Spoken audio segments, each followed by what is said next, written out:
इंदौर में महापौर परिषद बैठक का आयोजन किया गया, जिसमें मध्य प्रदेश इकाई के 16 महापौर में से 13 महापौर परिषद में शामिल हुए। इस दौरान मुख्यमंत्री doctor Mohan Yadav, V D Sharma, Narendra Singh Tomar, Kailash Vijayvargiya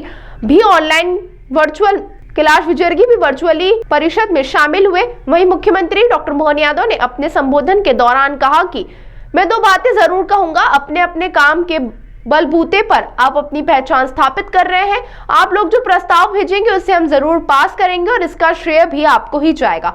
solar plant के माध्यम से इंदौर नगर निगम ने जो काम किया है वह एक प्रेरणा का स्रोत है। नगर निगम को अपने अपने निकाय को मजबूत करें। अभी तक लायन टाइगर के मामले में मध्य प्रदेश ने रिकॉर्ड बनाया है, अब घड़ियाल का रिकॉर्ड मध्य प्रदेश बनाएगी। वहीं आने वाले समय में हम परिसीमन की ओर बढ़ रहे हैं। लोकसभा और विधानसभा की सीटों में भी वृद्धि होने वाली है और इसका असर नगरीय निकायों पर भी दिखाई देगा। वहीं मंत्री कैलाश विजयवर्गीय भी ऑनलाइन के माध्यम से परिषद में शामिल हुए और उन्होंने कहा कि सभी महापुरुषों को पारदर्शिता और निडरता के साथ कार्य करना चाहिए और टैक्स को बढ़ाना चाहिए। यह 5 साल सभी मेयर के लिए जंपिंग के पीरियड रहते हैं, जिसमें आपको ऐसा कार्य करके दिखाना है कि जनता आपको 5 साल नहीं बल्कि 25 साल तक याद रखे। वहीं मध्य प्रदेश के दूसरे शहरों से आए हुए महापौर ने अपनी अपनी बात रखी। साथ ही कुछ महापौर का कहना था कि उनके अधिकारों को बढ़ाया जाए, जो बजट मिलता है उसे भी बढ़ाया जाए। कुछ महापौर ने टैक्स बढ़ाने वाली बात को लेकर भी कहा कि हम हमारे क्षेत्र में टैक्स नहीं बढ़ा सकते। वहीं इंदौर महापौर ने कहा कि कई मुद्दों पर बैठक में चर्चा हो रही है, कई प्रस्ताव भी पारित किए जाएंगे और वही टैक्स की जो बात रही तो इंदौर नगर पालिका पहले से इस चीज की तैयारी कर रहा है। इंदौर नगर निगम वो है जो लगातार 7 साल से स्वच्छता के मामले में अपने सर्वोच्च शिखर पे मेरी अपनी ओर से बधाई देता हूँ नगर निगम इंदौर को और सारे मित्रों को, जिसने प्रदेश का गौरव दिखाया, प्रदेश को गौरवान्वित किया है। साथ ही साथ हमारे सभी अलग अलग प्रकार के सभी नगरीय निकायों की महापौर, जिनके आधार पर हमारी स्थानीय निकाय का निर्वाचन जो होता है, इस निर्वाचन के अधिकारों का, शक्तियों का, विकास कार्यों का न केवल हमारे निर्वाचन के बीच में इंदौर के पूर्व मेयर, जिन्होंने महापौर रहते हुए कई सारे नवाचार और जन भागीदारी का मॉडल केवल इंदौर नहीं मध्य प्रदेश को भी दिया। पूर्व में PWD minister, urban administration minister, party के महासचिव और देश के कई ऐसे राज्यों में पार्टी को जिताने का काम किया जहां बहुत कठिनाई थी। हम सबका सौभाग्य है कि मध्य प्रदेश के मेयर्स की इस बैठक में एक मेयर के नाते, एक जनप्रतिनिधि के नाते उनका अनुभव बहुत लंबा है और मेयर्स की समस्याओं को समझने का भी अनुभव उनका बहुत लंबा है।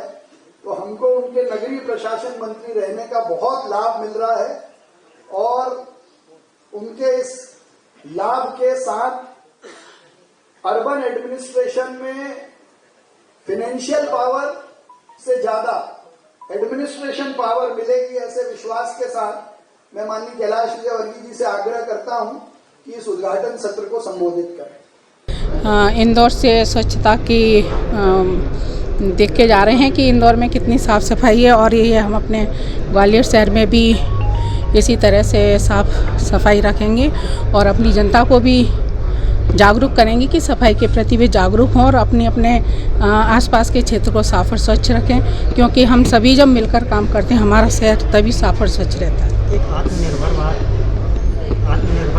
बनाने की बात की गई है मुख्यमंत्री जी द्वारा, तो उसको किस तरह से इम्प्लीमेंट कर पाएंगे? अब मुख्यमंत्री जी ने बोला है तो वो अपने स्तर पर देखेंगे और हम अपने स्तर पर देखेंगे। और आत्मनिर्भर भारत जब ही बनेगा जब हम अपने जनता के लिए सोचेंगे, जनता के जो काम हैं वो सुचारू रूप से हो सकें, उन पर अतिरिक्त भार न डले और जब अगर टैक्स जब हम बढ़ाते भी हैं तो उनकी पूरी जो सुविधाएं हैं उनको ध्यान में रखा जाए।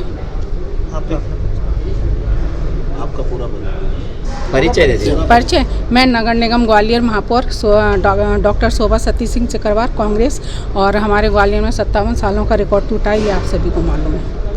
विस्तार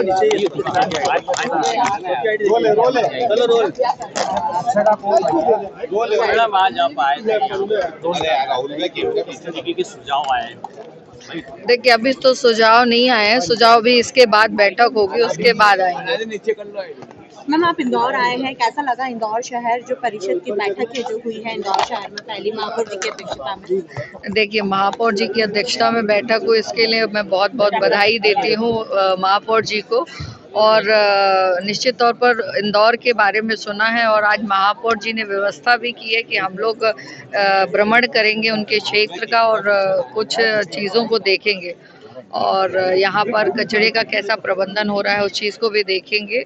और ये एक बहुत बड़ा मैसेज भी होगा हमारे मध्य प्रदेश की पूरे जनता के लिए कि किस प्रकार से हम अपने अपने क्षेत्र में काम करके उसको विकसित कर सकते हैं। तो इंदौर एक बहुत बड़ा हब है उसके लिए। मैम इंदौर शहर स्वच्छता में 7 बार नंबर 1 आ चुका है, 8वीं बार की तैयारी कर रहा है, एक मॉडल के रूप में पूरे देश के लिए है। कैसे बाकी के मेयर इससे सीख लेकर जाएंगे और अपने शहर में स्वच्छता का अभियान चलाएंगे? देखिए, मैंने आज कहा भी है कि इंदौर हमारे लिए एक एग्जाम्पल है जिसको जीवंत एग्जाम्पल कहते हैं और एक दिन में इंदौर ने ये कहानी नहीं लिखी है, कई वर्षों की मेहनत है। तो निश्चित तौर पर हर क्षेत्र को जो नगर निगम क्षेत्र है, नगर पालिका क्षेत्र है, नगर परिषद का क्षेत्र है, उसको अपनी अपने स्थान पर इसकी शुरुआत करनी चाहिए और स्वच्छता को कहीं ना कहीं सीरियसली लेते हुए उस पर काम करना चाहिए ताकि जिस मुकाम पर आज इंदौर है, लगातार 7 बार से स्वच्छता का इसको अवार्ड मिल रहा है और सौभाग्य से पिछला अवार्ड में भी सम्मिलित हुई थी और दिल्ली में अवार्ड लेने गई थी। तो ये सौभाग्य पूरे मध्य प्रदेश की हर एक महापौर को मिले और हर एक नगर निगम नगर पालिका को मिले। अब हमें उस ओर बढ़ना चाहिए। मंत्री जी का कहना है कि जो टैक्सेस है उसको बढ़ाना चाहिए, कितने सहमत हैं आप इस बात से? और निडर और निष्पक्ष होकर जो है कार्य करना चाहिए। बिल्कुल, हर जनप्रतिनिधि को निडर होकर निष्पक्ष होकर शहर के विकास के लिए, जनता के विकास के लिए करना चाहिए और टैक्सेस जितने आवश्यक है वो इम्प्लीमेंट करना चाहिए। उसमें कोई डर नहीं होना चाहिए, ना कोई चुनावी प्रक्रिया का उसमें उल्लेख होना चाहिए। जंपिंग पीरियड महापौर इस बैठक में मौजूद है, उनका यही कहना है कि मंत्री जी ने जो बात कही है उसे हम हमारे क्षेत्र में लागू नहीं कर सकते, तो क्या माना जाए? अब लागू करने की तो उनकी बिल्कुल इच्छा होनी। कहते हैं मन में अगर आपने दृढ़ संकल्प किया है और वास्तव में आप क्षेत्र का विकास चाहते हैं तो उसके लिए आपको संकल्प भी लेना होगा। कहते हैं कि किसी भी लक्ष्य को हासिल करने के लिए कठिन परिश्रम करना पड़ता है, कड़ी मेहनत करनी पड़ती है। इसी तरह किसी भी निर्णय को लेने के लिए कठिनाई से जूझना पड़ता है और गुजरना पड़ता है। तो हर जनप्रतिनिधि को इससे गुजरना चाहिए और जब हमको बात विकास की हो तो मुझे निश्चित तौर पर ऐसे निर्णयों को लेना चाहिए। सिंगरौली के महापौर का कहना है कि फंड की ज्यादा समस्या आती है। फंड की समस्या देखिए, जब तक हम उसको जनरेट नहीं करेंगे, कहते हैं कि आप जब तक अपने पैर पे आदमी खड़ा नहीं होता तो दूसरों के दिए हुए पैसों में कितने दिन जिंदगी चलेगी। इसलिए पहले आत्मनिर्भर बनना पड़ता है। तो वही नगर निगम और नगर पालिका को करने चाहिए कि अपने पैरों पर स्वयं खड़े होने के लिए उनका प्रयास होना चाहिए। उनका कहना ये भी है महापौरों का कि जो उनके पावर है उनको बढ़ाना चाहिए, जो अधिकार है उनको बढ़ाना चाहिए। अधिकारों में भी कहीं ना कहीं कमी है। निश्चित तौर पर काउंसिल को इसको चर्चा करके और मुख्यमंत्री जी के पास इस विषय को रखना चाहिए और उसमें अगर दायरा कम है तो उसको बढ़ाना चाहिए।